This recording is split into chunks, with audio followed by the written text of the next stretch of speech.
নমস্কার। আচ্ছা, আজকেরও আবার একটা প্র্যাকটিস সেট নিয়ে এসেছি। এটা হচ্ছে লীলা রয় ম্যাডামের ক্র্যাক ফুড এসআই যে প্র্যাকটিস সেটের সিরিজটা বেরিয়েছিল তার 33 নম্বর প্র্যাকটিস সেট। ঠিক আছে, চলো এই প্র্যাকটিস সেটটাতে কীরকম কোশ্চেন আছে কি আছে একটু করে নিই, আর সাথে কিছু এক্সপ্লেনেশন দেওয়ার চেষ্টা করব। ভালো লাগলে তোমরা জানিও। ঠিক আছে, চলো 1 নম্বর কোশ্চেন। আচ্ছা, কি বলেছে, কত খ্রিস্টাব্দে দাতনি প্রথা প্রত্যাহার করা হয়েছিল? ঠিক আছে, দাতনি প্রথা হচ্ছে, এটা হচ্ছে মোঘল যুগে চালু হয়েছিল। আর এটা হচ্ছে দাতনি প্রথা মোঘল যুগে চালু হয়েছিল। এটা বন্ধ করা হয়েছিল কততে? Option C, 1753-তে। আর 1746-এ এটা চালু করা হয়েছিল। ঠিক আছে, আচ্ছা, অপশান কোশ্চেন নম্বর 2 কি বলেছে, সামুদ্রিক অ্যাসিড কাকে বলে? সামুদ্রিক অ্যাসিড বলে HCl-কে। ঠিক আছে, HCl-এর আর একটা নাম হচ্ছে মিউরিয়েটিক অ্যাসিড। ঠিক আছে, আর HCl-টা হচ্ছে আমাদের পাকস্থলী বা স্টোমাকে পাওয়া যায়। ঠিক আছে, স্টোমাকে হচ্ছে HCl-এর তো পিএইচ ভ্যালু অন্তত কম, এজন্য স্টোমাকগুলো জ্বালিয়ে দিতে পারে। এই জন্য স্টোমাকে একটা তীব্র ক্ষারের একটা লেয়ার থাকে যার মধ্যে HCl-টা থাকে। ঠিক আছে, এই স্টোমাকের মানে ভেতরের দিকে একটা তীব্র ক্ষারের একটা পর্দা থাকে যেটাকে হচ্ছে মিউকোসা লেয়ার বলা হয়। ঠিক আছে, এটা তীব্র ক্ষার, এই জন্য এই HCl-টাকে ডাইলিউট করে দিতে পারে। ঠিক আছে, HCl-টা খাদ্য পচনে সহায়তা করে।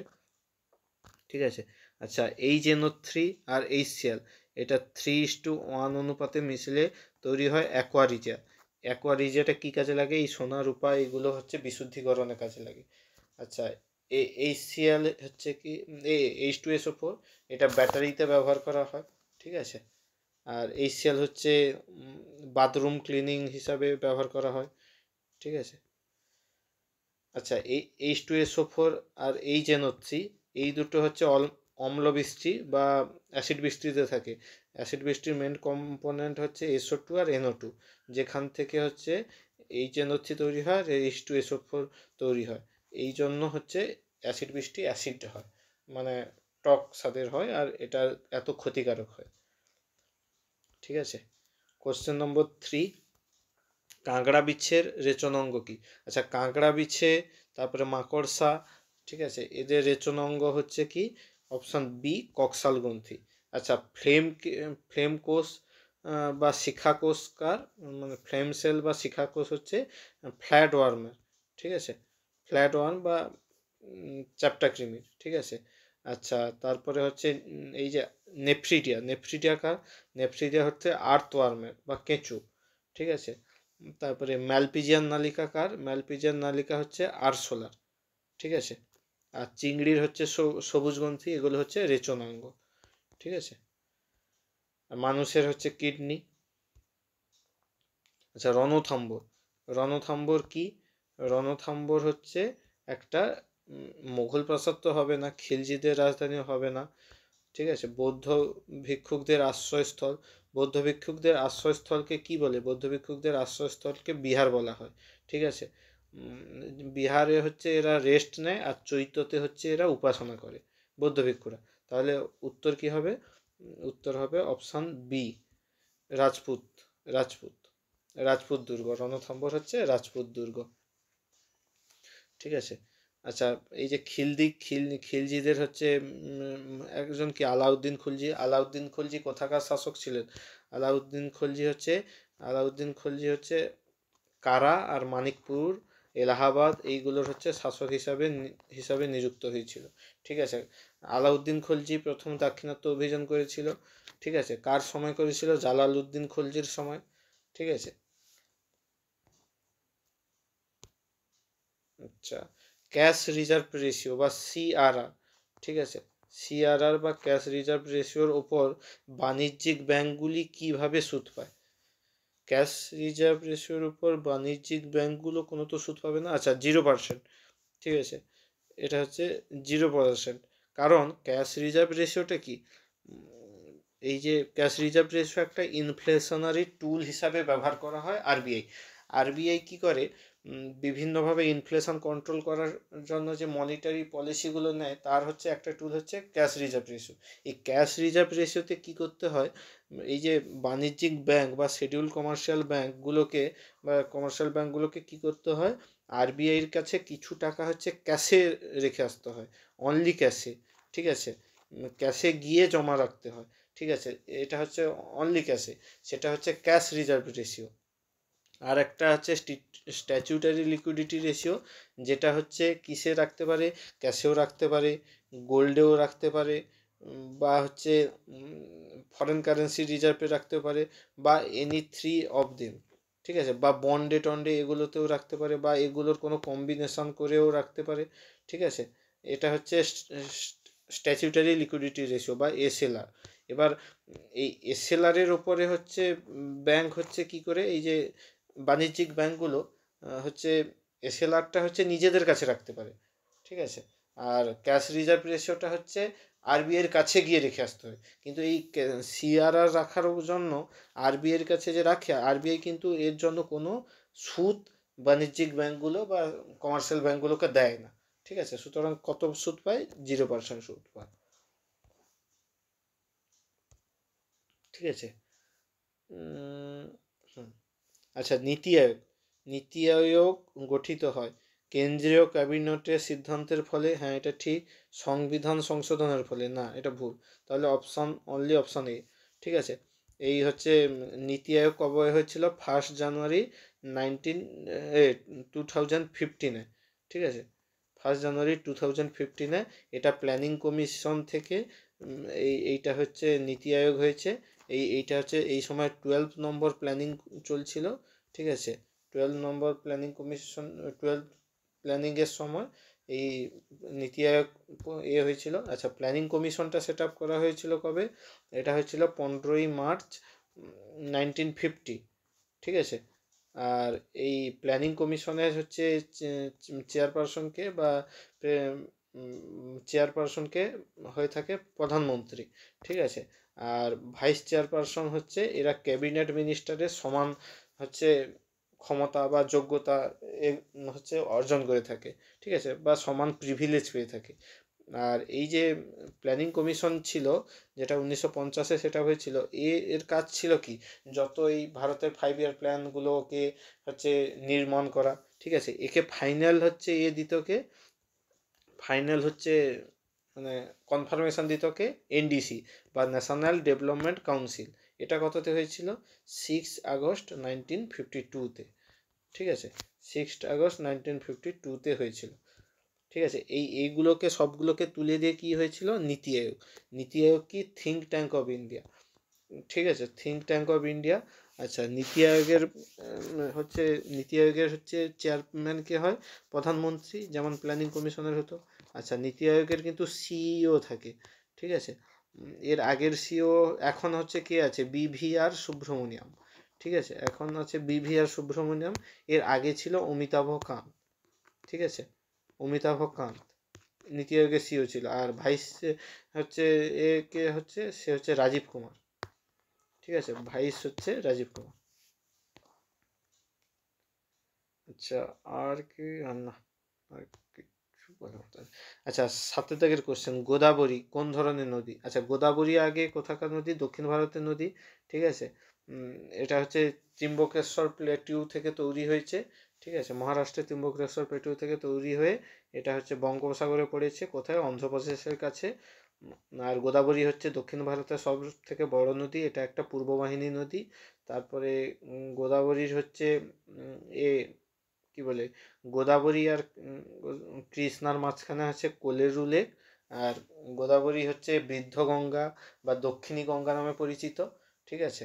আচ্ছা, কোশ্চেনে আসি, গোদাবরী কোন ধরনের নদী, অনুগামী নদী, মানে যেটা অনুগামী নদী কাদেরকে বলে, যারা হচ্ছে ভূমির ঢাল অনুযায়ী বেয়ে চলে, ঠিক আছে। এইখানে হচ্ছে ভূমির ঢাল কি, আমরা জানি এইখানে হচ্ছে দাক্ষিণাত্য প্লেটিউ আছে, ঠিক আছে। আর এটা হচ্ছে ডেকান প্লেটিউ, আর এটা হচ্ছে দাক্ষিণাত্য মালভূমি। এই দাক্ষিণাত্য ভূমি বা দাক্ষিণাত্য প্ল্যাটিউ হচ্ছে এর ভূমির ঢাল কোন দিকে, এই উত্তর পশ্চিম থেকে দক্ষিণ বা দক্ষিণ পূর্ব দিকে। সুতরাং গোদাবরীও তো এইভাবে আসছে, সুতরাং এটা ভূমির ঢাল মেনে আসছে, সুতরাং অনুগামী নদী হবে। এটা ঠিক আছে, অপশন এ। আচ্ছা, অপশন সিতে কি বলেছে, পূর্ববর্তী নদী বা অ্যান্টিসিডেন্ট রিভার। অ্যান্টিসিডেন্ট রিভারগুলো কোনগুলা, যেগুলো হচ্ছে এই ধরো নদীটা বইছিল, ঠিক আছে, এরকম নদীর গতিপথ, এর মাঝখানে কোনো যদি পাহাড় বা পর্বত ধীরে ধীরে উত্থিত হতে থাকে, তখন এই নদীটা কি করবে, এই হচ্ছে এই এই পথ মানে এই পাহাড়টাকে কেটে বেরানোর চেষ্টা করবে। যখন এই পাহাড়টা তো ধীরে ধীরে উঠছে, ওই মানে ছোট ইয়ং অবস্থায় পাহাড়ের, তখন নদীটা কেটে বেরাতে থাকবে। আর ফলে দেখা যাবে কি, ভূমির ঢাল একরকম হবে, অথচ এই পাহাড়ের মাঝখান দিয়ে পাহাড়টা ধীরে ধীরে বা পর্বতটা ধীরে ধীরে অনেক বড় হতে থাকবে, এর ফলে এর মাঝখান দিয়ে নদীটা তার আগে যেরকম বইতো সেরকম বইতে থাকবে। সেইগুলো হচ্ছে অ্যান্টিসিডেন্ট রিভার বা পূর্ববর্তী নদী। আচ্ছা, এরকম পূর্ববর্তী নদী কি কি আছে? পূর্ববর্তী নদী হচ্ছে আমাদের সিন্ধু নদী, এরকম তো আমাদের হিমালয় উঠেছে, ঠিক আছে। সিন্ধু নদী কি এরকম গিয়ে গেছে, ঠিক আছে, সিন্ধু নদী হচ্ছে এরকম গেছে, তাহলে কি সিন্ধু নদী একটা অ্যান্টিসিডেন্ট রিভার, ঠিক আছে। এই দিক থেকে এরকম সুতলেজ গেছে, সুতলেজও একটা অ্যান্টিসিডেন্ট রিভার। ব্রহ্মপুত্র এরকম হয়ে ভেঙে গেছে, তাহলে কি ব্রহ্মপুত্র একটা হচ্ছে অ্যান্টিসিডেন্ট রিভার। তারপরে এইখানে হচ্ছে সিকিম আছে, সিকিমের এই দিক দিয়ে তিস্তা, তোরসা, রায়ডাক, জলঢাকা, এরা হচ্ছে পশ্চিমবঙ্গের উপর দিয়ে বাহিত হয়ে গেছে, এরাও হচ্ছে অ্যান্টিসিডেন্ট রিভার। এইখানে বিহারেতে কোসি নদী আছে, ঠিক আছে, সেটাও হচ্ছে একটা অ্যান্টিসিডেন্ট রিভার, ঠিক আছে। আচ্ছা, এবার বলো তো গঙ্গা কি অ্যান্টিসিডেন্ট রিভার? না, গঙ্গা হচ্ছে এই যে গোমুখ হিমবাহ থেকে তো গেছে, এজন্য গঙ্গা অ্যান্টিসিডেন্ট রিভার নয়, ঠিক আছে। আচ্ছা, গোদাবরীর হচ্ছে গৌতমী আর বলিষ্ঠ বলে দুটো উপনদী আছে, ঠিক আছে। তারপর গোদাবরীর প্রাণহিতা, মঞ্জিরা, ঠিক আছে, ওয়েনগঙ্গা, পেনগঙ্গা, ঠিক আছে, ওয়েনগঙ্গা পেনগঙ্গা এগুলো মিলিত হয়ে প্রাণহিতা তৈরি হয়েছে। আর মঞ্জিরাটা হচ্ছে গোদাবরীর সব থেকে বড় হচ্ছে ট্রিবিউটারি, ঠিক আছে। আর এটি একটি পারক্সাইট। পারক্সাইট কি, পারক্সাইটে যেটা মানে স্বাভাবিকের তুলনায় বেশি অক্সিজেন থাকে, ঠিক আছে, সেটাকে বলে পারক্সাইট, ঠিক আছে। এর মধ্যে পারক্সাইট কোনটা, BaO2, এটাই হচ্ছে পারক্সাইট। CO2ও পারক্সাইট নয়, MnO2ও না, PbO2ও না, এটা BaOH এর BaOH বা বেরিয়াম অক্সাইড হচ্ছেই পারক্সাইড, ঠিক আছে।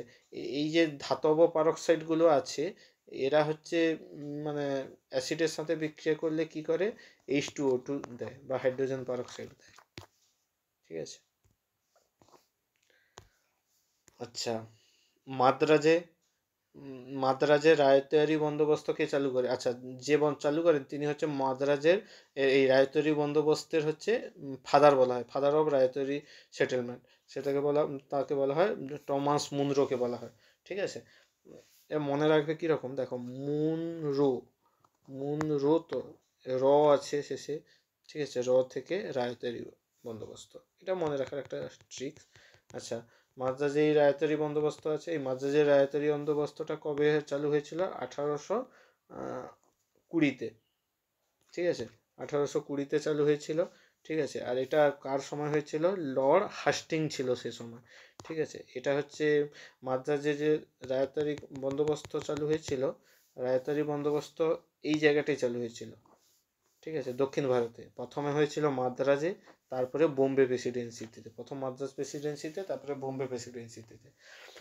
আচ্ছা, মাদ্রাজ এইটা হচ্ছে ভারতের হচ্ছে 51% এরিয়া জুড়ে হচ্ছে এই রায়তারি বন্দোবস্তটা চালু হয়েছিল।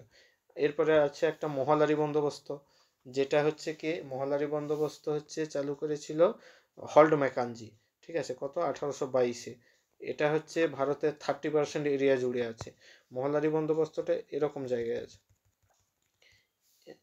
এই ভারত, এই এই ইউপি, তারপরে মধ্যপ্রদেশ, রাজস্থান, পাঞ্জাব, এইগুলো জায়গায় জুড়ে, পশ্চিম ভারত, মহারাষ্ট্র, গুজরাট, এইগুলো জায়গাগুলো জুড়ে হচ্ছে মহলারি বন্দোবস্ত চালু হয়েছিল। আর পার্মানেন্ট সেটেলমেন্ট কোথায়? বাংলা, বিহার, উড়িষ্যা, এই জায়গাগুলো, ঠিক আছে। মহলারি বন্দোবস্ত 30% এরিয়া জুড়ে হয়েছিল, আর এটা হচ্ছে বাকি 90% এরিয়াতে পার্মানেন্ট সেটেলমেন্ট কততে হয়েছিল?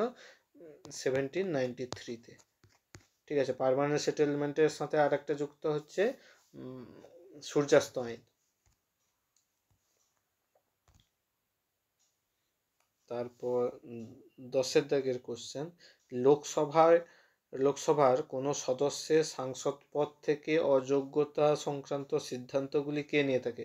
আচ্ছা, অযোগ্যতা সংক্রান্ত হচ্ছে সিদ্ধান্ত নিয়ে থাকে স্পিকার, কিন্তু এই অযোগ্যতা সংক্রান্ত, এবার এইটা অযোগ্যতা সংক্রান্ত বলেছে, এটা যদি disqualification through anti defection law হয় তখন হচ্ছে স্পিকার চূড়ান্ত ক্ষমতার অধিকারী থ্রু 52nd অ্যামেন্ডমেন্ট অ্যাক্ট 1985। আর যদি 102 অনুযায়ী ডিসকোয়ালিফিকেশন হয় তখন হচ্ছে চূড়ান্ত ক্ষমতার অধিকারী প্রেসিডেন্ট। সেই সমস্ত ক্ষেত্রে প্রেসিডেন্ট কার নেয় পরামর্শ নেন? প্রেসিডেন্ট নেয় ইলেকশন কমিশনারের। আচ্ছা, আর হচ্ছে আচ্ছা, এই অযোগ্যতা কি হয়? ক্রমাগত কোনো অনুমতি না নিয়ে 60 days অনুপস্থিত থাকলে তখন ডিসকোয়ালিফিকেশন হয়ে যায়, ঠিক আছে, বা দল বদল করলে ডিসকোয়ালিফিকেশন হয়ে যায়। আচ্ছা,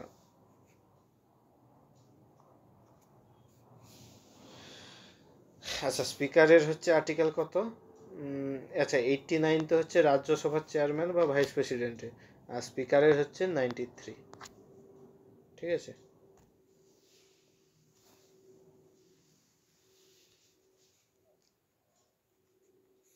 12 নম্বর থেকে 15 নম্বর ধারাতে, 11 দাগের কোশ্চেন, 12 থেকে 15 নম্বর ধারাতে অবস্থিত মৌলিক অধিকারগুলি।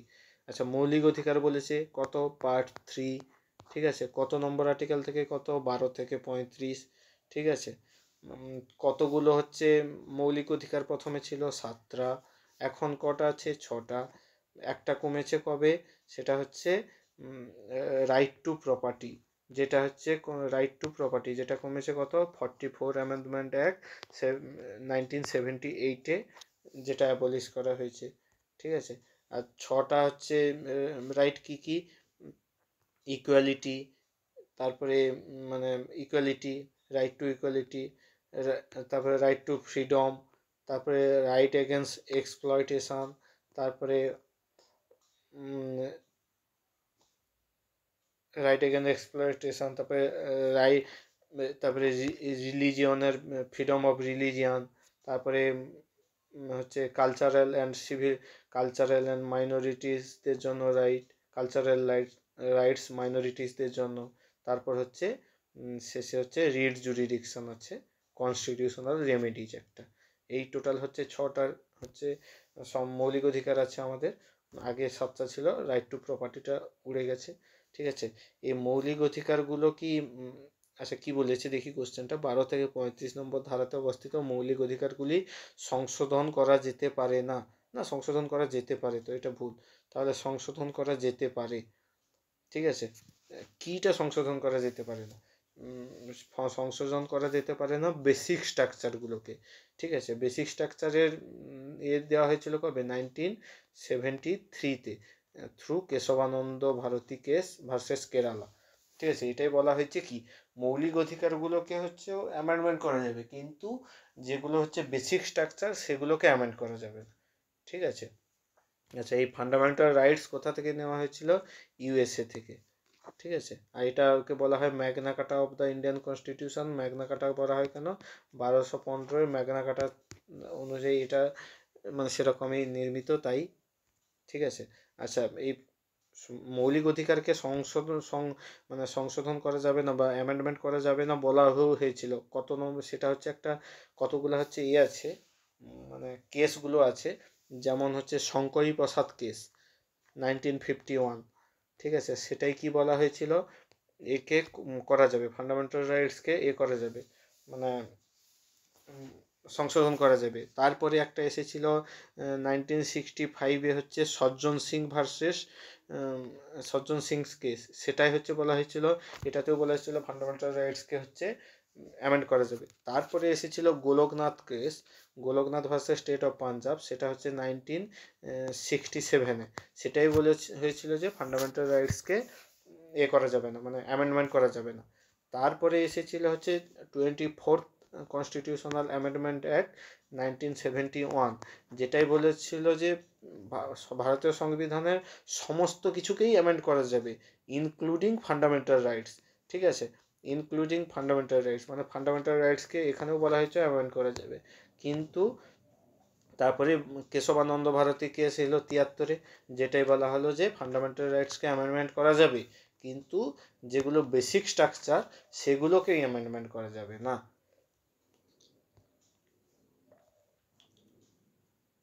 ঠিক আছে,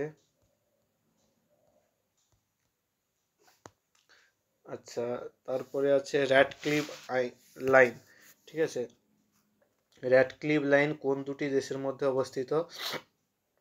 র্যাডক্লিফ লাইনটা হচ্ছে 1947-এ টানা হয়েছিল। ঠিক আছে, এটা ভারত আর পাকিস্তানের মধ্যে অবস্থিত।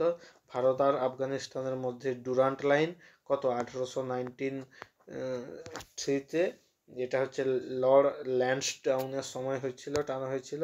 তারপরে হচ্ছে ওই সময় ডুরান্ট কমিশনও গিয়েছিল, 1893-তে ডুরান্ট কমিশন হয়েছিল। তারপরে ভারত চীনের হচ্ছে ম্যাকমোহন লাইন 1914-এর হচ্ছে সিমলা চুক্তির দ্বারা হয়েছিল ভারত চীনের।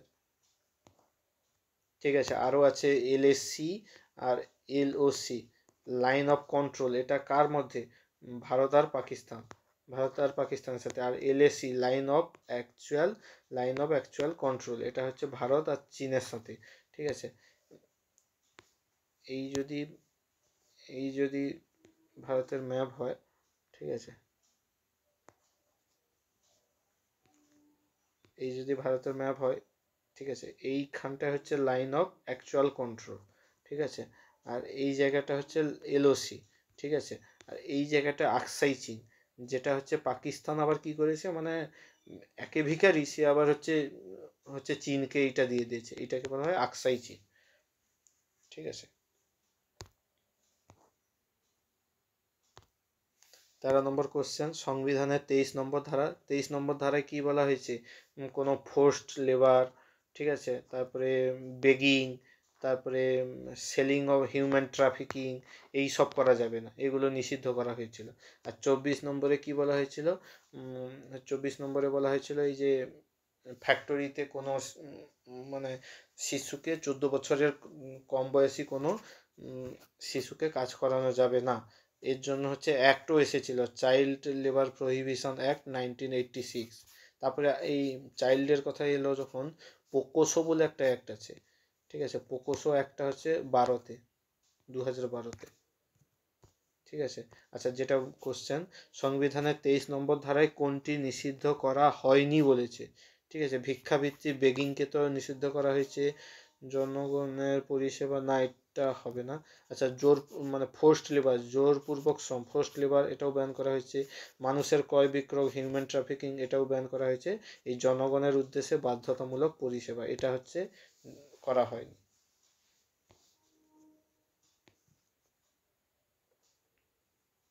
আচ্ছা, 24 নম্বর আর্টিকেল, 24 নম্বর কোশ্চেন, একটি সংবিধান সংশোধনী বিল, ঠিক আছে, সংসদের উভয় কক্ষে পাস হওয়ার পর রাষ্ট্রপতি কি করেন? সংবিধান সংশোধনী বিলটা হচ্ছে কনস্টিটিউশনাল অ্যামেন্ডমেন্ট বিল হলে রাষ্ট্রপতিকে অবশ্যই মানে অ্যাসেন্ট দিতে হবে। সেটা কি? এই যে সম্মতি প্রদানে বাধ্য থাকবেন।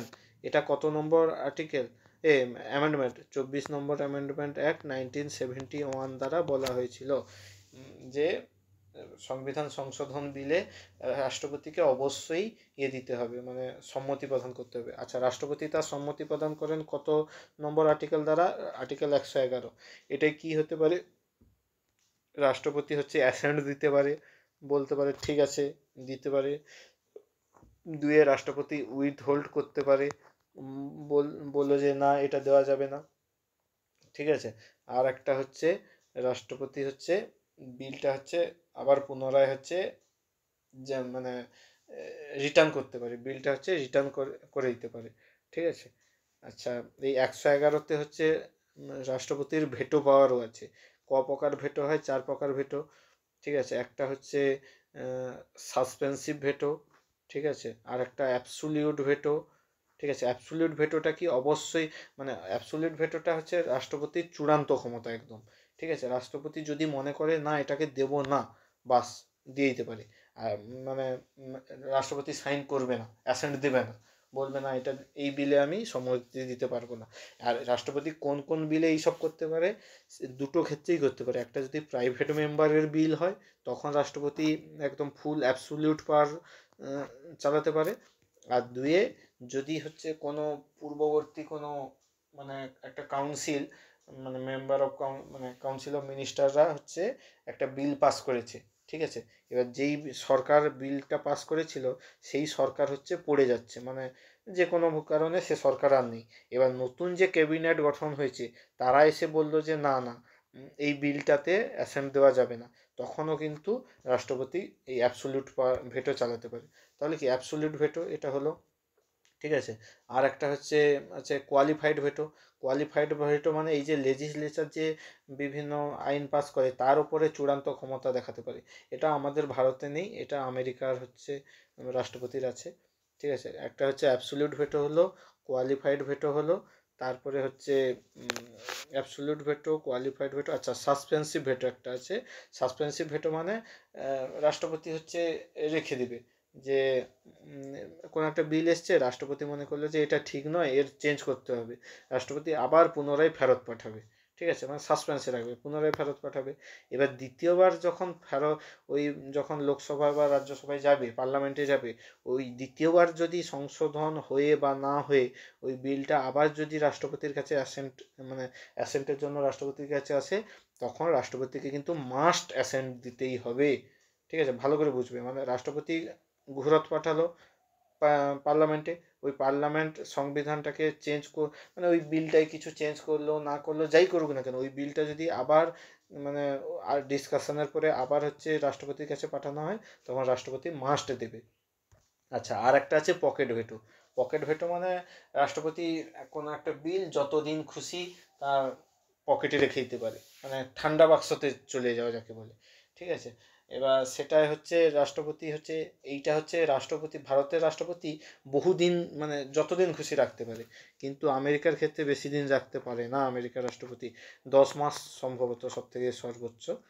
এই জন্য এই যে ভারতের রাষ্ট্রপতির পকেট বড় বলা হয়, মানে জেনারেলি হিউমারাসলি বলা হয় এই কথাটা, ঠিক আছে। এটা হচ্ছে আছে, ঠিক আছে। আচ্ছা, এই পকেট ভেটোটা আর একটা হয়েছিল, পকেট ভেটো হয়েছিল 1986-এ, হচ্ছে গয়ানি জেল সিংয়ের সময়, গয়ানি জেল সিংয়ের সময় পোস্ট অফিস অ্যামেন্ডমেন্ট বিলের হয়েছিল আর কি এটা। আচ্ছা, 15, বর্তমান ভারতীয় সংবিধানে কটি তপশিল, কটি পার্ট আর কটি ধারা আছে? তপশিল আছে বা শিডিউল আছে 12টা, ঠিক আছে। পার্ট আছে 25টা, আর আর্টিকেল হচ্ছে আছে 448 50-এর কাছাকাছি, দেখি 12, 25, 48, এইটা অপশান ডি, ঠিক আছে। আচ্ছা, আর এইটা যখন সংবিধান হচ্ছে কনস্টিটিউশনাল অ্যাসেম্বলি প্রথম নিয়েছিল, মানে সংবিধানটাকে গ্রহণ করেছিল, তখন কতগুলো ছিল? তখন ছিল 8টা হচ্ছে শিডিউল, ঠিক আছে, 22টা পার্ট, ঠিক আছে, 8টা শিডিউল, 22টা পার্ট, আর হচ্ছে 395টা হচ্ছে আর্টিকেল, ঠিক আছে। এই 8টা শিডিউল, তারপরে 9 নম্বর শিডিউলটা যোগ করা হয়েছে 1951-এ, ঠিক আছে, ফার্স্ট অ্যামেন্ডমেন্ট অ্যাক্ট দ্বারা। 10 নম্বর শিডিউলে অ্যান্টি ডিফেকশন ল, এটা হচ্ছে 52nd অ্যামেন্ডমেন্ট অ্যাক্ট 1985। 11th শিডিউলে হচ্ছে আছে পঞ্চায়েত, সেটা হচ্ছে 73rd অ্যামেন্ডমেন্ট অ্যাক্ট 92, ঠিক আছে। 12 শিডিউলে আছে মিউনিসিপ্যালিটি, 74th অ্যামেন্ডমেন্ট অ্যাক্ট 1993, ঠিক আছে। এই পার্ট যেগুলো আছে, পার্টের মধ্যে গুরুত্বপূর্ণ কিছু আছে হচ্ছে এই যে 14 নম্বরে আছে মানে পিএসসিগুলো, 15তে আছে ইলেকশন কমিশন, ঠিক আছে। 20 নম্বর পার্টে হচ্ছে 18 নম্বরে আছে ইমার্জেন্সিগুলো আছে, 20তে আছে অ্যামেন্ডমেন্ট, ঠিক আছে। তারপরে 19-এ আছে মিসলেনিয়াস, 17-তে আছে হচ্ছে ল্যাঙ্গুয়েজ, এগুলো আছে। 16-তে হচ্ছে স্পেশাল ওই যে SC ST-দের জন্য যে এগুলো মানে প্রভিশনগুলো, মানে ওই 330 নম্বর আর্টিকেলে শিডিউল কাস্ট শিডিউল ট্রাইব এদের হচ্ছে লোকসভা রাজ্যসভা, এই লোকসভায়, তারপরে রাজ্য স্টেট লেজিসলেটিভ অ্যাসেম্বলিতে যে সংরক্ষণের ব্যাপারগুলো ওগুলো আছে। তারপরে 11-তে আছে সেন্ট্রাল স্টেট রিলেশন, ঠিক আছে। 10-এ হচ্ছে শিডিউল কাস্ট শিডিউল ট্রাইবের জন্য বিশেষ প্রবিধান। 7 নম্বরটা হচ্ছে বাদ হয়ে গেছে 7th কনস্টিটিউশনাল অ্যামেন্ডমেন্ট অ্যাক্ট 56-এর দ্বারা, এটা হচ্ছে প্রিন্সলি স্টেট ছিল, ঠিক আছে। 8-এ আছে ইউটি, ঠিক আছে। 6-এ আছে হচ্ছে স্টেটগুলোকে নিয়ে। 5-এ আছে ইউনিয়ন গভর্নমেন্ট, তারপরে 4-এ আছে ডিপিএসপি, তারপরে 3-এ আছে ফান্ডামেন্টাল রাইটস, 2-এ আছে সিটিজেনশিপ, 1-এ আছে মানে স্টেট আর ইউটিসগুলো, ঠিক আছে। তারপরে 4-এর হচ্ছে এতে আছে পার্ট 4 এতে আছে ফান্ডামেন্টাল ডিউটিস, ঠিক আছে। আচ্ছা, এই সরি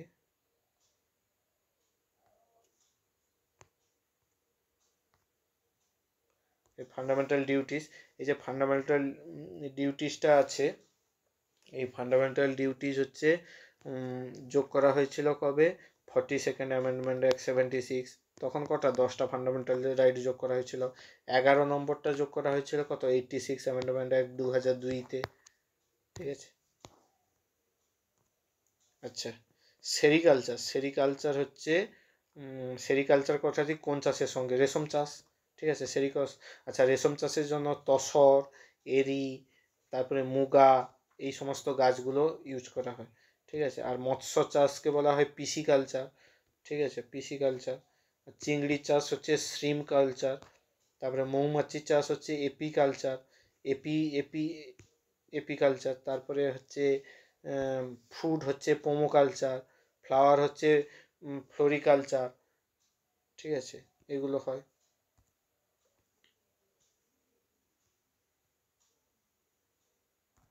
আচ্ছা, এই রেভলিউশন আছে না, ফিশের সাথে ব্লু রেভলিউশন, ঠিক আছে, চিংড়ি বা প্রনের সাথে পিঙ্ক রেভলিউশন, এগুলো আছে।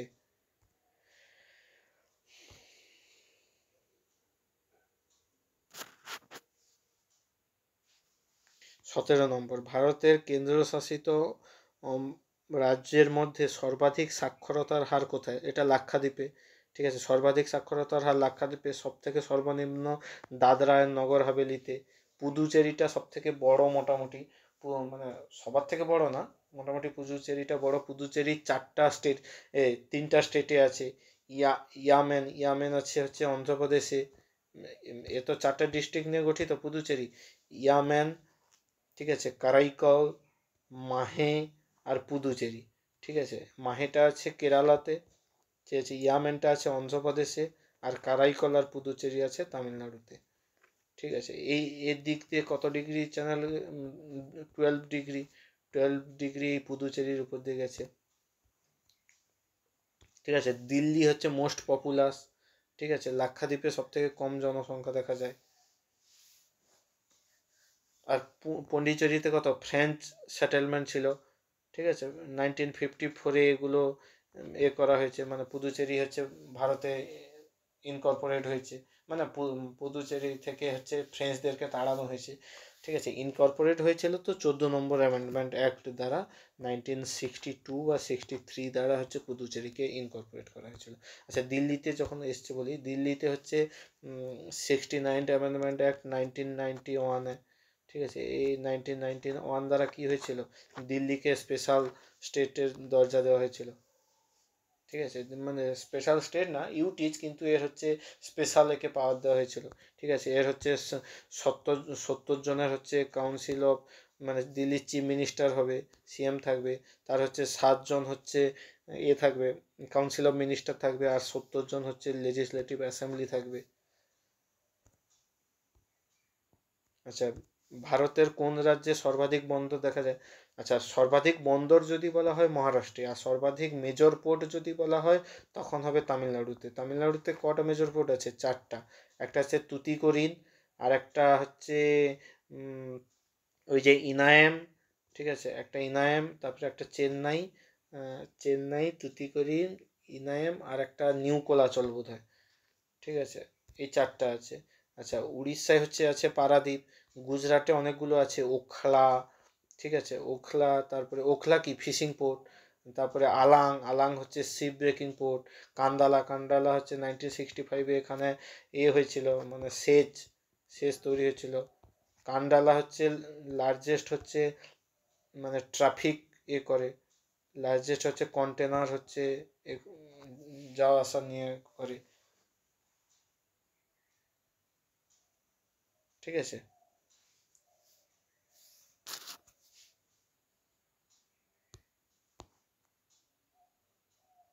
তারপরে গুজরাটে আরও আছে জামনগর, জামনগরে হচ্ছে ওয়েল ওয়েল পোর্ট আছে, তারপরে দাহেজ, দাহেজে আছে কেমিক্যাল পোর্ট, এগুলো আছে। আচ্ছা, রাজ কমিটি কোন প্রকার করের সাথে যুক্ত?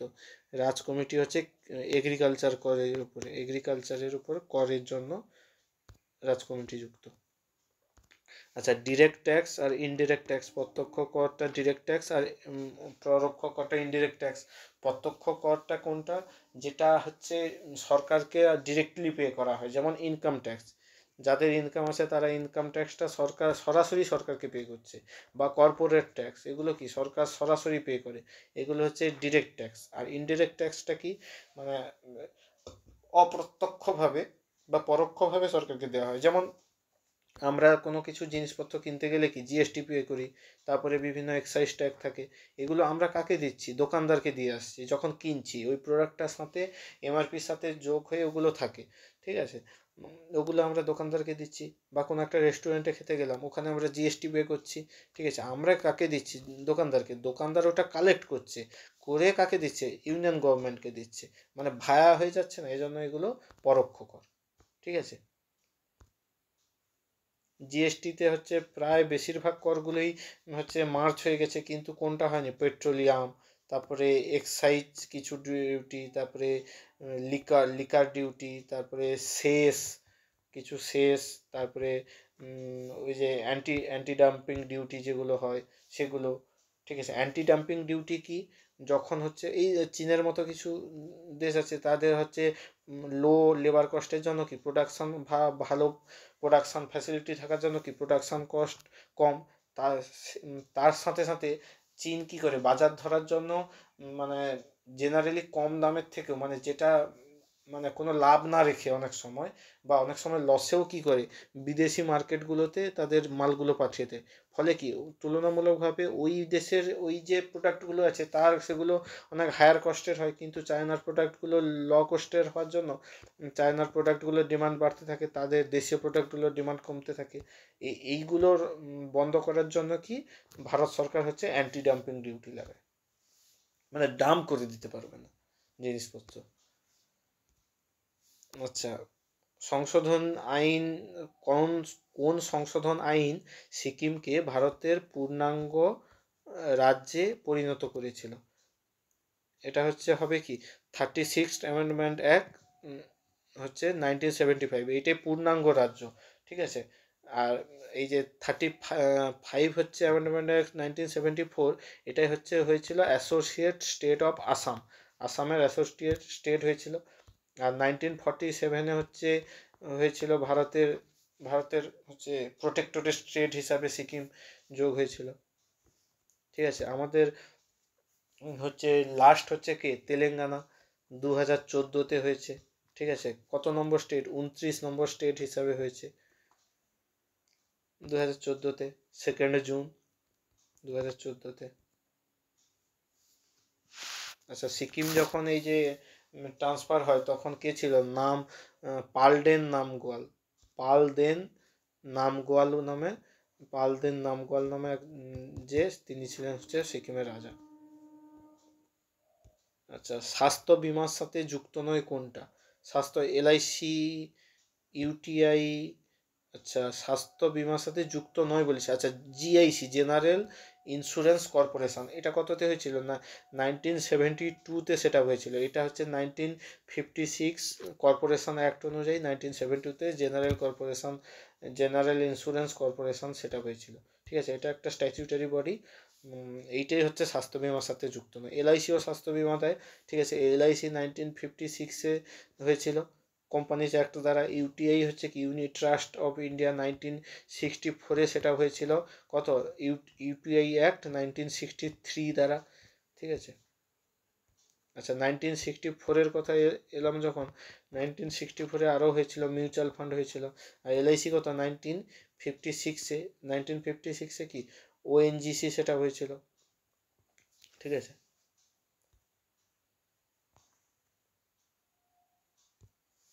নিচের কোনটি মুদ্রাস্ফীতি নিয়ন্ত্রণের জন্য শক্তি, মানে ইনফ্লেশন নিয়ন্ত্রণ করার জন্য কোনটা বিনিময় হার বা হচ্ছে বিনিময় হারটাকে নিয়ন্ত্রণ করা। হ্যাঁ, বিনিময় হার নিয়ন্ত্রণ করলে কিন্তু হবে। ঠিক আছে, এটা হচ্ছে মুদ্রাস্ফীতি কমবে, কারণ বিনিময় হার নিয়ন্ত্রণ করলে হচ্ছে হচ্ছে মানে যেটা হচ্ছে এক্সপোর্ট ইম্পোর্টের ওপর প্রভাব পড়বে, যার জন্য মুদ্রাস্ফীতি অনেকটা করা হবে। আচ্ছা, আর্থিক যোগান বৃদ্ধি করলে তো আরও মুদ্রাস্ফীতি বাড়বে, এটা ঠিক না। অতিরিক্ত পরিমাণ টাকা ছাপানো, অতিরিক্ত পরিমাণ টাকা ছাপানো মানে তো সেই বাজারে মানি ইনজেক্ট হচ্ছে, মানে কি আবার সেই মুদ্রাস্ফীতিকে আমরা পুশ করছি, তাহলে এগুলো হবে না। এই যে বিনিময় হার নিয়ন্ত্রণ করাই হবে। ঠিক আছে, 23 নম্বর কোশ্চেন, ভারতীয় সংবিধানের কোন ধারায় বলা হয়েছে যে রাষ্ট্রীয় অর্থানুকূল্যে যে সমস্ত শিক্ষা প্রতিষ্ঠান পরিচালিত হয়ে থাকে সেখানে কোনো রকমের ধর্মীয় শিক্ষা প্রদান করা যাবে না। আচ্ছা, এগুলো হচ্ছে ফ্রিডম অফ রিলিজিয়ন এইগুলোর মধ্যে পড়ে। এটা 28 নম্বর আর্টিকেলে আছে। ঠিক আছে, এটা 28 নম্বর আর্টিকেলে আছে, অপশান ডি। আচ্ছা, তারপরে এই 25 নম্বর আর্টিকেল, আচ্ছা এই যে ফ্রিডম অফ রিলিজিয়ান 25 থেকে 28 পর্যন্ত। ঠিক আছে, 25 নম্বর আর্টিকেলে কি বলেছে, যে কেউ ফ্রিলি প্রোপেস এগুলো করতে পারবে। ঠিক আছে, মানে যে কেউ তার ধর্মকে হচ্ছে মানে প্র্যাকটিস করতে পারবে, তারপরে প্রোফেস করতে পারবে কারোর কাছে, তারপরে প্রোপাগেট করতে পারবে, ধর্ম প্রচার করতে পারবে। ঠিক আছে, 26-এ কি ধর্মীয় যে কোনো সংস্থান গঠন করতে পারবে, যে কেউ অর্গানাইজ করতে পারবে, বিভিন্ন ধর্মীয় অনুষ্ঠান অর্গানাইজ করতে পারবে, ধর্মীয় সংস্থা প্রতিষ্ঠান করতে পারবে, মানে বিভিন্ন রিলিজিয়াস ইনস্টিটিউশন গড়ার কথা বলা হয়েছে। ঠিক আছে, আর 27 নম্বরে কি বলা হয়েছে, এই যে রিলিজিয়াস বিভিন্ন ইনস্টিটিউশনগুলো আছে এরা ট্যাক্স ফ্রি হবে। ঠিক আছে, আচ্ছা ভারতীয় সংবিধান হচ্ছে সেকুলার মানে কি রাষ্ট্র কোনো ধর্মকে হচ্ছে দেয় না, মানে প্রায়োরিটি দেয় না যে এই ধর্ম ভালো খারাপ এরকম কোনো কিছু করবে না, বা কোনো ধর্ম প্রপাগেট করার জন্য রাষ্ট্র তার মানে তার নিজস্ব অর্থে ডিরেক্টলি ইনভলভ হতে পারবে না। ঠিক আছে, এগুলোর ক্ষেত্রে হচ্ছে এই জন্য সেকুলার। আর এই সেকুলার হচ্ছে ওয়ার্ডটা কবে প্রিএমবেলে যোগ করা হয়েছিল, সেকুলার ওয়ার্ডটা কোথায় আছে, প্রিএমবেলে আছে। প্রিএমবেলে কবে অ্যাড হয়েছিল, 42 নম্বর অ্যামেন্ডমেন্ট অ্যাক্ট 1976-এ। ঠিক আছে, আরও তিনটে হয়েছিল, সোশ্যালিস্ট হয়েছিল, সেকুলার হয়েছিল, আর ইন্টিগ্রিটি হয়েছিল যোগ প্রিএমবেলে আর কি। আচ্ছা, সিপাহী বিদ্রোহকে ভারতের প্রথম স্বাধীনতা যুদ্ধ বলেছেন কে, এটা বিডি সাভারকার। ঠিক আছে, সিপাহী বিদ্রোহ হয়েছিল 1875-এ। ঠিক আছে, এটা কার সময় হয়েছিল, লর্ড ক্যানিংয়ের সময় হয়েছিল। প্রথম হচ্ছে 29শে মার্চ হচ্ছে এই মঙ্গল পাণ্ডে ব্যারাকপুরে হচ্ছে প্রথম চালু করেছিল হচ্ছে এ মানে কি সিপাহী বিদ্রোহ। ঠিক আছে, এই সিপাহী বিদ্রোহ, এই যে মঙ্গল পাণ্ডের ফাঁসি হয়েছিল কততে, মে মাসে ফাঁসি হয়েছিল। ঠিক আছে, 9ই মে সম্ভবত ফাঁসি হয়েছিল। আচ্ছা, এরপরে হচ্ছে 10th মে হচ্ছে মিরাটে। ঠিক আছে, এই সব মিরাটে। আর 11ই মে হচ্ছে দিল্লিতে হচ্ছে সিপাহী বিদ্রোহ চালু হয়েছিল। সিপাহী বিদ্রোহের সময় বাহাদুর শাহকে জাফর উপাধি দেওয়া হয়েছিল, আর একে শাহেনশাহী হিন্দুস্তান করা হয়েছিল। ঠিক আছে, আচ্ছা এই সিপাহী বিদ্রোহের হচ্ছে কানপুর থেকে লড়েছিল হচ্ছে নানা সাহেব নানা সাহেব নানা সাহেব তাঁতিয়া টুপি এরা। ঠিক আছে। আর হচ্ছে নানা সাহেব তাঁতেরপি এরা কানপুর থেকে, ঠিক আছে। আর লখনৌ থেকে বেগম হজরত মহল, যার হচ্ছে বীরজিস কাদিরের হচ্ছে তত্ত্বাবধান মানে সামনে রেখে বীরজিস কাদিরকে সামনে রেখে হচ্ছে বেগম হজরত মহল লড়েছিল, ঠিক আছে। তারপরে আরও ফৈজাবাদ থেকে মৌলানা মোহাম্মদ, তারপরে লিয়াকত আলী হচ্ছে এলাহাবাদ থেকে, তারপরে গোয়া থেকে দীপুজি রানা, আসাম থেকে মনিরাম দেওয়ান, তারপরে grand old man of Bihar যাকে বলা হয় কুনওয়ার সিং বিহারের আরাহা থেকে লড়েছিল, ঠিক আছে। এই পিসি যোশী বলেছিল সিম্ফোসিয়াম, ঠিক আছে। এই এই পিসি যোশী কি বলেছিল, এ রেবিলিয়ান 1857 এ সিম্ফোসিয়াম। তারপরে এই রমেশচন্দ্র মজুমদার কি বলেছিল, আর.সি. মজুমদার বলেছিল হচ্ছে সিপাহি মিউটিনি অ্যান্ড রেবেলিয়ান অফ 1857 বই লিখেছিল, ঠিক আছে। আর আর আর ঠিক আছে।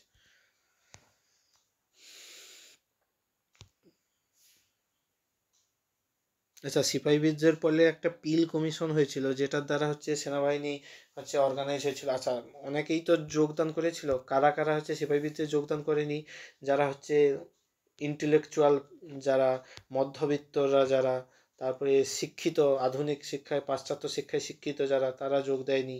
তারপরে এই মহাবিদ্রোহের বিরোধিতা করেছিল জ্যোতিবা ফুলে। শুনলে অবাক লাগবে, কিন্তু জ্যোতিবা ফুলে হচ্ছে বড় সংস্কারক, ভারতের সমাজ সংস্কারক হিসাবে বড়, কিন্তু জ্যোতিবা ফুলে হচ্ছে সিপাহি বিদ্রোহকে সাপোর্ট করেনি। এর পেছনে আবার একটা কারণ আছে। জ্যোতিবা ফুলে কাদের নিয়ে কাজ করতো, মালি, কুঞ্জ, কুনবি, এই নিম্নবর্গের যে জাতিগুলো, তাদের আপলিফমেন্টের জন্য কাজ করতো জ্যোতিবা ফুলে, ঠিক আছে। এবার এই সিপাহি বিদ্রোহে কারা অ্যাকচুয়ালি যুদ্ধ করেছিল, বড় বড় মানে এই যে কোনো রাজ্যের রাজা, তারপরে জমিদার, এরা হচ্ছে ইংরেজ সরকারের বিরুদ্ধে যুদ্ধ করেছিল। এবার জ্যোতিবা ফুলে ভেবেছিল এই বিরোধীরা যদি জিতে যায়, আবার তো সেই বড় সমাজে বড়দের হচ্ছে প্রাধান্য থাকবে, গরিব এই যে কুনবি, মালি, তারপরে এই কুনবি, মালি, এরা হচ্ছে এই নিম্নবর্গের জাতগুলো, মাহার, ঠিক আছে, এই মাহার টাহার, এরা হচ্ছে স্থান পাবে না। এই জন্য জ্যোতিবা ফুলে কিন্তু সিপাহি বিদ্রোহকে সাপোর্ট করেনি। আবার এই মাহার কথায় মনে পড়লো, মাহার সত্যাগ্রহ 1927 কে আম্বেদকর করেছিল।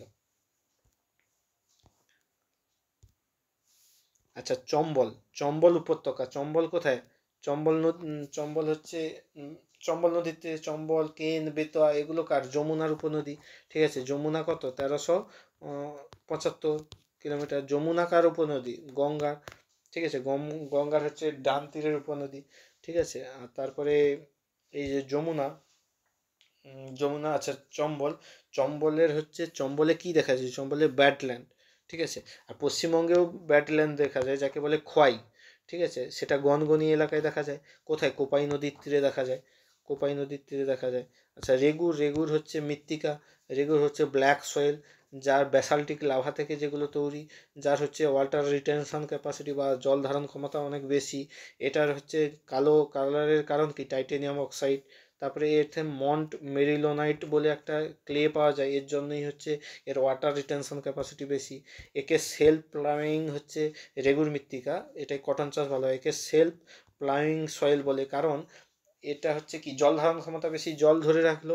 আবার গ্রীষ্মকালে কি হলো, ওই জল টলগুলো শুকিয়ে গেল, শুকিয়ে হচ্ছে মাটি ক্র্যাক হয়ে গেল, বড় বড় ট্র্যাক হয়ে যায়। ফলে কি নিচের মাটি ওপরে, ওপরের মাটি নিচে চলে আসে, ফলে কি যেটা ন্যাচারাল প্লাউইং একটা হয়ে গেল, এই জন্য একে সেলফ প্লাউইং বলে। আর এটা যেহেতু আগ্নেয় শিলা থেকে তৈরি হয়, এই জন্য একে ম্যাচিওর সয়েল বলা হয়, ঠিক আছে। এই যে এই যে চম্বল নদী, এই চম্বল হচ্ছে কি, চম্বল নদীতে কি আছে, চম্বলে হচ্ছে অনেকগুলো ড্যাম আছে, ঠিক আছে। যেমন হচ্ছে মহাত্মা গান্ধী সাগর ড্যাম, যেটা হচ্ছে মধ্যপ্রদেশে আছে। তারপরে আছে রানা প্রতাপ সাগর ড্যাম, যেটা রাজস্থানে আছে। তারপরে আছে জহর সাগর ড্যাম, যেটা রাজস্থানে আছে। কোটা ড্যাম, যেটা হচ্ছে রাজস্থানে আছে। আচ্ছা, সবরগিরি কোন রাজ্যে অবস্থিত, 26 নম্বর কোশ্চেন। সবরগিরি কেরালাতে। সবরগিরি টেম্পুলে ঢুকতে দেওয়া হতো না নারীদেরকে, সেটা নিয়ে একটা ঝামেলা হয়েছিল, সেই সবরগিরি টেম্পল, ঠিক আছে। মহারাষ্ট্রতে হচ্ছে জওহরলাল নেহরু পোর্ট বা নবসেবা পোর্ট, এগুলো আছে, ঠিক আছে। বার্ক ভাবা অ্যাটমিক রিসার্চ সেন্টারের হেডকোয়ার্টার মহারাষ্ট্র মুম্বাইতে আছে। রিসেন্ট মুম্বাইতে কি অটল সেতু হলো, সব থেকে ভারতের বড় সি লিঙ্ক হলো। কর্ণাটকের আগের নাম ছিল কি মহীশূর, 1973-তে এই নাম চেঞ্জ হয়ে মহীশূর হয়েছে। মণিপুরের হচ্ছে কিছু উপজাতি আছে, কুকি, তারপরে অঙ্গামি, এগুলো আছে। ঠিক আছে। কেরালায় হচ্ছে কি পেরিয়ার ড্যাম আছে, পেরিয়ার হচ্ছে নদী আছে, কেরালার জীবনদায়িনী বলা হয় পেরিয়ারকে। রাফটিং কোথায় দেখা যায়? রঙ্গিত নদীতে রাফটিং হয়, রঙ্গিত জন্য বিখ্যাত। ঠিক আছে। তিস্তা, তোরসা, আচ্ছা তিস্তা হচ্ছে একটা উত্তর ভারতের নদী, মোটামুটি বড়। আচ্ছা তিস্তা নদীর হচ্ছে তিস্তা জলঢাকা, তারপরে রঙ্গিত, গির, করলা, নিস, এগুলো হচ্ছে উপনদীগুলো। তিস্তা হচ্ছে দিচু আর লিচু এই দুটার উপনদী নামে, মানে এই দুটার মিলিত প্রবাহ হচ্ছে মানে তিস্তা নামে পরিচিত। তিস্তাকে রংতু বলা হয়, রংতু কথার অর্থ সোজা নদী। তারপরে তিস্তা হচ্ছে সম্ভবত 1313 কিলোমিটার বোধহয় বিস্তৃত। আচ্ছা তারপরে এই যে তোরসাও একটা উত্তর ভারতের নদী। ঠিক আছে। আচ্ছা সিকিম আর এপাশ সরি আসাম আর ওয়েস্ট বেঙ্গল এর বর্ডারে কি আছে? সংকোচ নদী। আচ্ছা সংকোচ গদাধর, সংকোচের আরেকটা নাম কি গদাধর বা সুবর্ণকোষ বলা হয়। আচ্ছা যদি সংকোচ না থাকে তখন অপশন হবে রায়ডাক। ঠিক আছে। আচ্ছা তিস্তার হচ্ছে পূর্ব পারে হচ্ছে কি বলে, তিস্তার দুভাগে মানে পার্বত্য অঞ্চলকে দুভাগে ভাগ করেছে, তরাই আর দোআঁশ। তিস্তার হচ্ছে পশ্চিমের দিকটাকে বলে তরাই আর পূর্বের দিকটাকে বলে ডুয়ার্স। আচ্ছা এই তো এটাই আগে বলেছিলাম, রানা প্রতাপ সাগর কোন রাজ্য করছে? রানা প্রতাপ সাগরটা কোথায়? রাজস্থানে। ঠিক আছে। ইউপিতে আছে কি গোবিন্দ বল্লভ পন্ত সাগর, যেটা রায়হান নদীর ওপরে, এটা সব থেকে বড় আর্টিফিশিয়াল লেক। সেকেন্ড সব থেকে বড় আর্টিফিশিয়াল লেক কি ধীবর লেক, যেটা রাজস্থানে আছে, যেখান থেকে মাহি না সবরমতী নদীটা তৈরি হয়েছে। ঠিক আছে। আচ্ছা এই গোবিন্দ বল্লভ পন্থ হচ্ছে উত্তরপ্রদেশে, আর গোবিন্দ সাগর ড্যামটা যেটা হচ্ছে সেটা হচ্ছে হিমাচল প্রদেশে। ঠিক আছে। পাঞ্জাবে আছে হারিকে ড্যাম। ঠিক আছে। বিহারের হচ্ছে জনঘনত্ব সব থেকে বেশি 1104, বিহারের লিটারেসি রেট সবার থেকে কম। ঠিক আছে। আর পশ্চিমবঙ্গের কত? 1028, মানে জনঘনত্ব আর কি। বিহার হচ্ছে জনসংখ্যার দিক দিয়ে 4 নম্বর, প্রথমে আছে ইউপি, তারপরে মহারাষ্ট্র, তারপরে মধ্যপ্রদেশ, তারপরে তারপরে বিহার, সরি ইউপি মহারাষ্ট্র বিহার তারপরে ওয়েস্ট বেঙ্গল। ইস কি ভুল বললাম। পাঞ্জাব মোটামুটি সব কিছুর হচ্ছে মানে পার হেক্টর প্রোডাকশনে পাঞ্জাব এগিয়ে। ঠিক আছে। আচ্ছা এদের মধ্যে কোন বলটি সংরক্ষিত বল নয়? মাধ্যাকর্ষণ বল তো সংরক্ষিত বল, স্থির তড়ি, আচ্ছা ঘর্ষণজনিত বল, ফ্রিকশনাল ফোর্স হচ্ছে সংরক্ষিত নয়। ঠিক আছে। মাধ্যাকর্ষণ শক্তির মান কত? 9.8। আচ্ছা 30-এর দাগের নিচের কোন মৌলটি তড়িতে সুপরিবাহী নয়? আচ্ছা গ্রাফাইট তো তড়িতে সুপরিবাহী, গ্রাফাইটে হচ্ছে কারেন্ট দিলে এপাশে ওপাশে চলে যায় না, গ্রাফাইট এরকম খতরা জিনিস, আমাদের পেন্সিলের শীষ। আচ্ছা একটা কোশ্চেন হয়, লেড পেন্সিলে হচ্ছে কি থাকে, কোন ধাতু লেড থাকে কত পার্সেন্ট? অপশন হবে একটুও থাকে না, লেড পেন্সিলে অ্যাকচুয়ালি গ্রাফাইট থাকে। ঠিক আছে। আচ্ছা পারদ হচ্ছে তো তাপ আর তড়িতে সুপরিবাহিত একমাত্র, এই জন্য তো একে মানে তরল হলেও এটা তরল ধাতু, এটা লাস্ট্রিয়াস মানে চকচকে টাইপের হয় পারদ, এই জন্য এটা ধাতু। আচ্ছা হিরজ হচ্ছে তাপের সুপরিবাহী কিন্তু তড়িতের কুপরিবাহী। ঠিক আছে। গ্যাস কার্বন তাহলে হচ্ছে তাপের তড়িতের সুপরিবাহী হবে, এটা জানতাম না যদিও। ঠিক আছে। আচ্ছা হীরক চকচক করে কেন? টোটাল ইন্টারনাল রিফ্লেকশনের জন্য টিআইআর। ঠিক আছে। আচ্ছা এই যে গ্রাফাইট হীরক এগুলো হচ্ছে কার্বনের কি রূপভেদ, অ্যালোট্রোপ। আচ্ছা, অ্যালোট্রোপ বললাম যখন, বলি আইসোটোপ কাকে বলে? যখন পারমাণবিক সংখ্যা সমান হয় তখন আইসোটোপ, যখন ভর সংখ্যা সমান হয় তখন আইসোবার, ঠিক আছে, যখন নিউট্রন সংখ্যা সমান হয় তখন আইসোটোন। আচ্ছা, 1882 খ্রিস্টাব্দে হান্টার কমিশনে কোন ভারতীয় সদস্য ছিলেন? গুরুদাস ব্যানার্জি। আচ্ছা, গুরুদাস ব্যানার্জি আর সৈয়দ হুসেন বিলগ্রামি, এরা তো ছিল হচ্ছে র্যালি, হ্যাঁ র্যালি কমিশন, হ্যাঁ র্যালি কমিশন 1902-তে যেটা হয়েছিল, যার জন্য হচ্ছে ইউনিভার্সিটি কমিশন হচ্ছে 1904-এ হয়েছিল। তাহলে এর দুজন তো হবে না, ঠিক আছে, এর দুজন তো হবেন না, গুরুদাস ব্যানার্জি আর সৈয়দ হোসেন, এগুলো, এটা হবে না, এটা হবে না। আচ্ছা, আশুতোষ মুখার্জি আর জিয়াউদ্দিন আহমেদ হচ্ছে 1917-তে যে স্যাডলার কমিশন এসেছিল, যা রিপোর্ট দিয়েছিল 19-এ, সেটাতে হয়েছিল হচ্ছে আশুতোষ মুখার্জি। তাহলে পড়ে থাকছে কি? সৈয়দ আহমেদ খান। আচ্ছা, হান্টার কমিশনে আরও ছিল, সৈয়দ আহমেদ খান, কেটি তৈলাং, তারপরে ভূদেব মুখার্জি, এরা ছিলেন।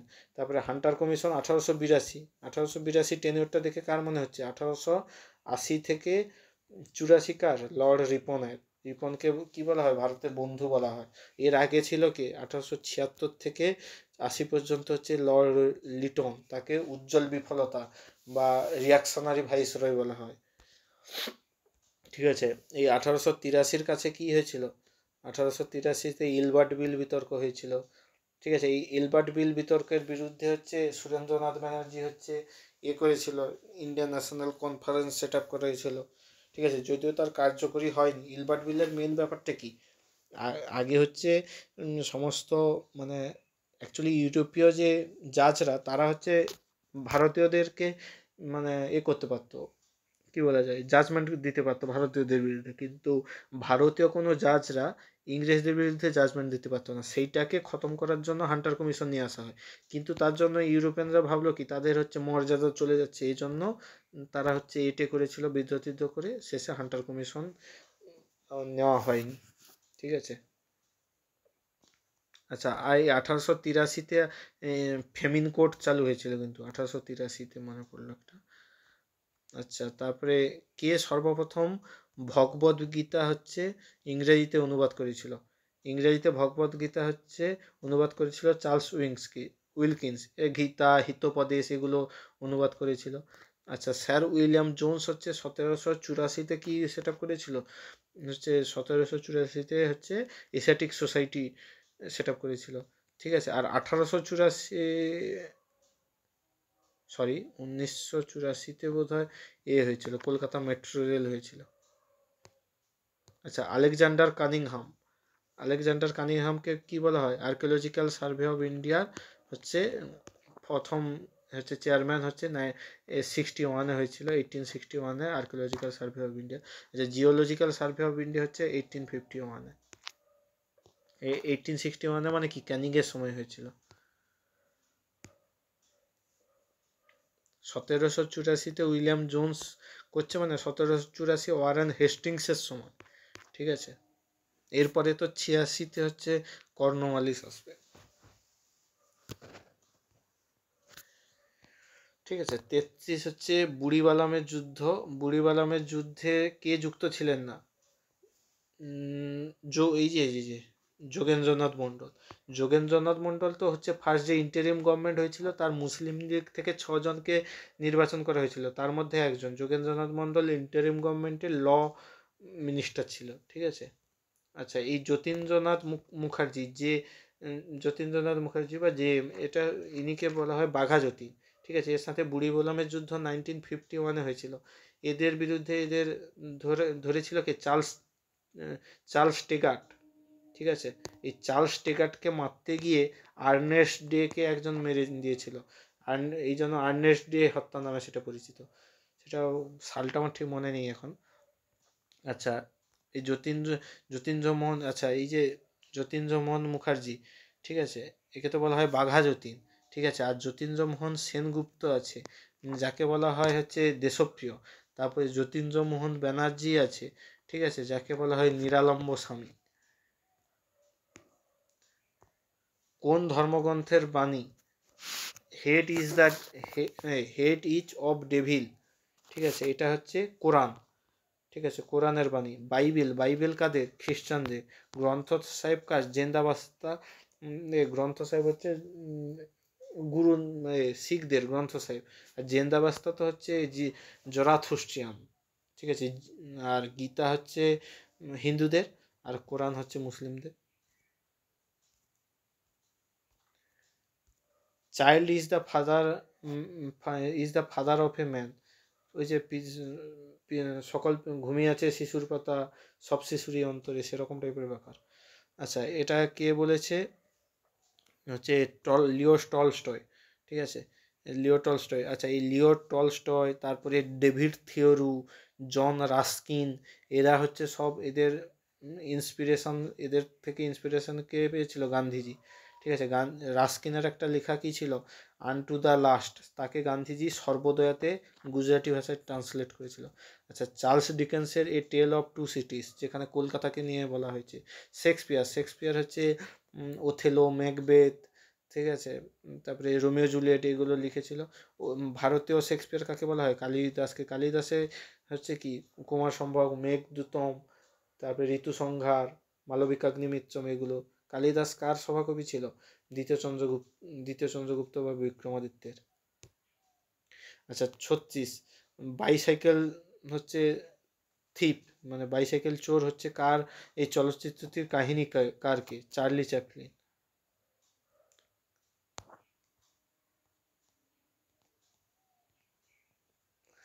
আচ্ছা, 37-এ বায়ুমণ্ডলে কোন স্তর অতিবেগুনি রশ্মিকে আশা থেকে কোন স্তর অতিবেগুনি রশ্মি আশাকে বাধা দেয়? ঠিক আছে, অতিবেগুনি রশ্মি ওজোন স্তরে বাধা পায়।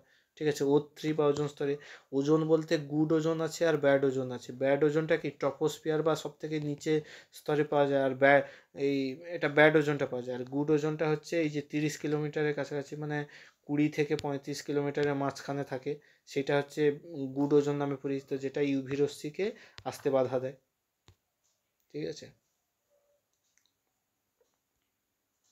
ফাদার অফ জিওমেট্রি কাকে বলা হয়? ইউক্লিডকে। আচ্ছা, অ্যারিস্টটলকে father of zoology, father of হচ্ছে বায়োলজি বলা হয়। ঠিক আছে, কেপলারের প্ল্যানেটারি মোশন, পিথাগোরাসের উপপাদ্য আছে। আচ্ছা, 1992 সালে ছদ্মনাম ভারতের সুপুত্রী দেওয়া হয় কাকে? মাদার টেরেজাকে। ঠিক আছে, মাদার টেরেজাকে ভারতের সুপুত্রী বলা হয়। আচ্ছা, লতা মঙ্গেশকরকে মানে ভারত কোকিলা বলা হয়। সরোজিনী নাইডু ভারতের হচ্ছে প্রথম হচ্ছে হয়েছিল,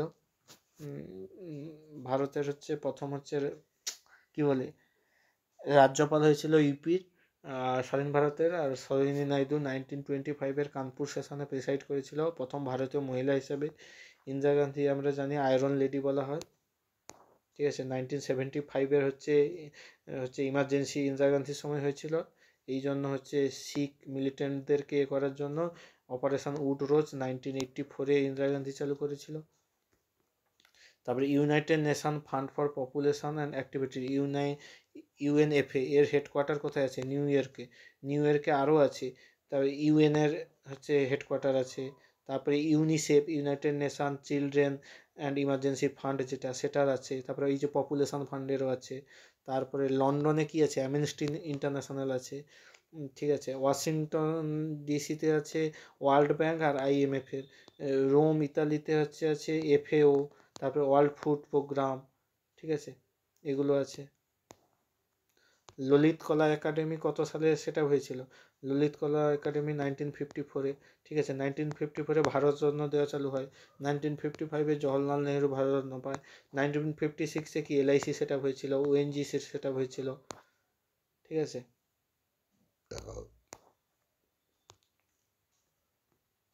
কম্পিউটারের কাজ করার গতি হিসাব করা হয় কি দিয়ে? আচ্ছা, মিলি সেকেন্ড মানে 10⁻³ ঠিক আছে, মাইক্রোসেকেন্ড মানে 10⁻⁻6, ন্যানো 10⁻⁻9, পিকো 10⁻⁻12, ফার্মি 10⁻⁻15। ঠিক আছে, এবার কোশ্চেনটা কি? কম্পিউটারে কাজ করার শক্তি ন্যানো সেকেন্ড দিয়ে হিসাব করা হয়। মালদ্বীপের পার্লামেন্টের নাম কি? মজলিস। ঠিক আছে, আচ্ছা, আগা খান কাপ কোন খেলার সাথে যুক্ত? আগা খান কাপ হচ্ছে হকি খেলার সাথে যুক্ত। হকির আরও কি কি আছে? হকি হচ্ছে রাইডার্স কাপ, না রাইডার্স কাপ তো গল্পের। হকির হচ্ছে মহিলা হকি আর পুরুষ হকি। মহিলা হকিটা গুরু নানক কাপ, যেটা সেটা মহিলা হকি, ঠিক আছে। আর এই যে আগা খান কাপ এটা মেল হকি। তারপর হচ্ছে গল্ফ হচ্ছে রাইডার কাপ আছে, যেটা হচ্ছে পুরুষদের রাইডার কাপ। তারপরে সোয়েল হেম কাপ বলে একটা আছে, সেটা হচ্ছে মেয়েদের। তারপরে গল্ফের হচ্ছে ওয়ালকার কাপ। তারপরে ব্যাডমিন্টনের থমাস কাপ, উবের কাপ, এগুলো। ক্রিকেটের হচ্ছে ইরানি দেওঘর, রঞ্জি, এগুলো।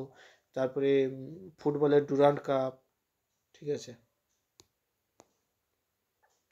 45, রানগারো মে ডে স্টেডিয়াম কোথায় অবস্থিত? রানগারো মে ডে স্টেডিয়ামটা হচ্ছে উত্তর কোরিয়াতে অবস্থিত, ঠিক আছে। ক্যানন কোল খেলার সাথে যুক্ত, বিলিয়ার্ড খেলার সাথে যুক্ত। আচ্ছা, কুস্তি কোথায় হয়? রিংয়ে। টেনিস হয় কোর্টে। টেনিস যেখানে খেলা হয় court, hard court, clay court, grass court, green court, এগুলো হয়। তারপরে সম্প্রতি সমকামিতাকে বৈধ দিল কোন, স্বীকৃতি দিল কোন দেশের সুপ্রিম কোর্ট? এটা হবে শ্রীলঙ্কা, ঠিক আছে। বাংলাদেশের সঙ্গে আমাদের ভারতের সব থেকে বড় বাউন্ডারি 4096 পয়েন্ট সামথিং বাউন্ডারিটা আছে। আচ্ছা, বাংলাদেশের সাথে সব থেকে কোন রাজ্যের বৃহত্তম বাউন্ডারি? পশ্চিমবঙ্গের 2247 মতো। 2247 কি? হ্যাঁ, ওরকমই হবে, মনে নেই। আচ্ছা, নেপালটা হচ্ছে এইখানটা, মানে উত্তরে আছে, আর মায়ানমার হচ্ছে পূর্বে আছে, ভারতের পূর্বে, ঠিক আছে। নেপালের রাজধানী কাঠমান্ডু, বাংলাদেশের ঢাকা, শ্রীলঙ্কার কলম্বো, জয়বর্ধনেপুরাকোট্টে। তারপরে মায়ানমারের হচ্ছে নেফিউ।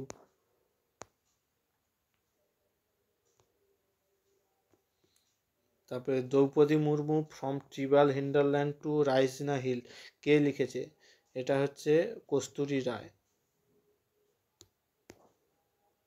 আচ্ছা, কোন দেশে হচ্ছে সিতো এয়ারপোর্ট আছে? সিতো এয়ারপোর্ট আছে হচ্ছে মায়ানমারে, ঠিক আছে। মালদ্বীপের ক্যাপিটাল হচ্ছে মালে, ঠিক আছে। কলম্বো পোর্ট, তারপরে কলম্বো পোর্টগুলো আছে শ্রীলঙ্কাতে, ঠিক আছে। আর একটা ইরানে যেটা ওই যে পোর্টটা নিয়ে, এটা সেটা ভুলে গেছি, এই মুহূর্তে মনে নেই। ইরানের গুরুত্বপূর্ণ পোর্ট যেটা, আচ্ছা পরের দিন বলে দেবো। আচ্ছা, মায়ামি F1 গ্র্যান্ড পিক্সে কোন দেশের রেসিং কার হচ্ছে? মার্কস ভার্স্টেপান এখন বেশিরভাগগুলোই জিতছে।